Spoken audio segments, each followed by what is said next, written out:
You are standing in the middle of a crowded room. The bass from the speakers is vibrating against your ribs. There are maybe 30 people around you, holding drinks, laughing at jokes you can barely hear over the noise. You are smiling. You are nodding at exactly the right moments.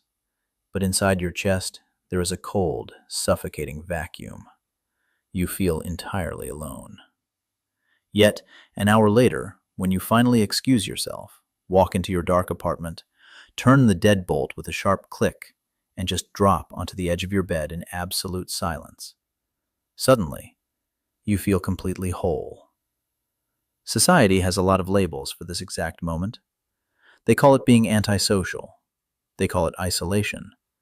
They might even whisper that you are depressed or strange for leaving a perfectly good party to sit in the dark. But they are wrong. You are not broken. You are not weird. What you are experiencing right now, sitting in the quiet hum of your empty room, is not a retreat. It is an activation. For years, we have been sold this exhausting lie that extroversion is the only default state of a healthy human being. We are told that happiness is measured by how full your calendar is, by the sheer volume of voices surrounding you. So, when you feel that desperate physical urge to escape a crowd, you start thinking there is a defect in your wiring. Let me stop you right there. The exhaustion you feel around others is not a character flaw.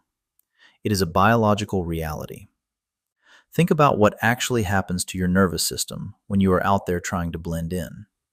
You are not just hanging out. You are performing. You are constantly calculating the tone of your voice. You are scanning micro-expressions on the faces of strangers to make sure you are not misunderstood. You are forcing your facial muscles to hold a polite expression until your jaw physically aches. Psychologists call this wearing the social persona. It is the mask we put on to survive the tribe. But maintaining that mask requires an enormous amount of cognitive load. Your brain is burning through its energy reserves.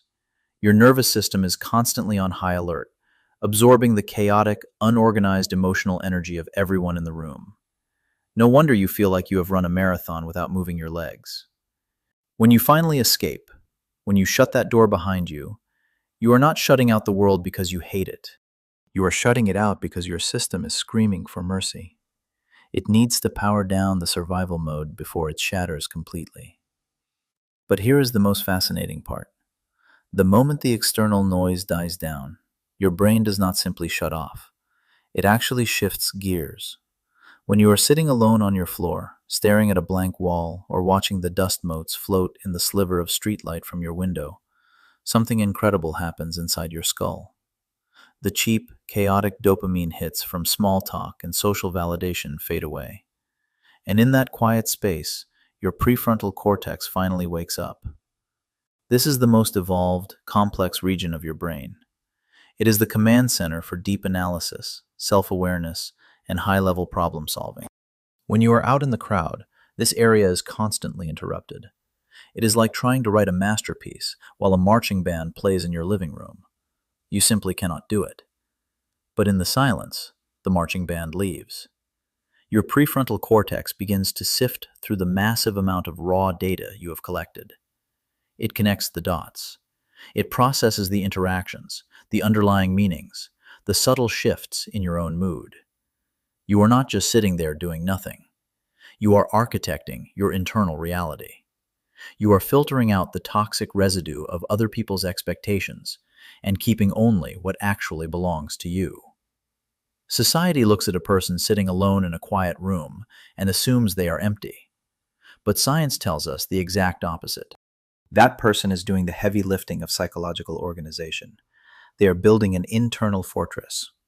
And honestly, this process requires a level of courage that most people simply do not possess, because total silence is actually terrifying to the average human brain. Have you ever noticed how quickly people panic when they are left alone without their phones, without music, without a distraction? They immediately turn on the television just to have background noise. They are absolutely terrified of hearing their own thoughts. But you do not run away. You actively seek out that silence. You crave the quiet corner of a coffee shop where the only sound is the rhythmic grinding of espresso beans. You prefer the late night hours when the rest of the neighborhood is asleep and the air feels still and heavy. This is not just a quirky preference. It is an evolutionary adaptation of a highly sensitive nervous system. You have realized that the only way to hear your authentic voice is to mute the deafening roar of the crowd. When you sit in the dark, you are doing something profound. You are engaging in what psychologists call shadow work. Swiss psychiatrist Carl Jung believed that we all have a shadow self. It is the hidden, repressed, darker parts of our personality that society tells us to bury. Our fears, our deep insecurities, the anger we swallowed to keep the peace, the grief we never had time to truly process because we had to wake up and go to work the next day. When you are surrounded by people, it is incredibly easy to keep the shadow locked in the basement. You can easily drown it out with loud conversations, busy schedules, and endless scrolling on your phone. But when you are entirely alone, the shadow comes upstairs. It sits right next to you on the bed. And this is exactly why the solitude you crave is not an escape from reality. It is the most brutal, honest confrontation with reality possible. You sit there, feeling the heavy physical weight of your own unresolved emotions. You do not run. You let the sudden wave of anxiety wash over you without trying to numb it. You carefully analyze the origin of your sudden sadness. You mentally dismantle the heavy armor of your defense mechanisms, piece by piece, until there is absolutely nothing left but the raw, unfiltered truth of who you are. This internal process is exhausting. It is often deeply uncomfortable and messy, but it is also incredibly purifying. You are not just sitting in an empty room staring at the ceiling. You are acting as your own master therapist. You are meticulously stitching together the delicate parts of your soul that the outside world carelessly tore apart. By doing this terrifying work in the shadows, you are building an internal core so solid, so incredibly unshakable, that no external judgment can ever break you. This is exactly why you can walk into a room and instantly read the energy of everyone in it.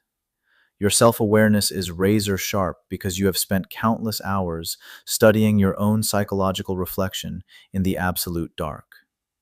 You understand human nature deeply because you have not shied away from exploring your own.